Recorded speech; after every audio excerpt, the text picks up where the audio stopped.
Ахмет Байтұрсынұлы балалар оқуға бар жатпа қарап.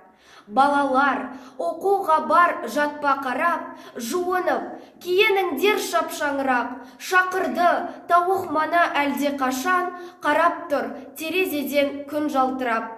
Адамда, ұшқан құста жүрген аңда, жұмыссыз тек тұрған жоқ ешбір жанда. Кішкене қоңызда жүр жүгін сүйреп, барады араларда ұшып балға. Күн ашық, тоғайлар шат ыңжың орман, оянып, жан мақұлық түнде қонған. Шығады тоқылдақтың тоқтаусы, сайрағы сарғалдақтың сыңғырлаған.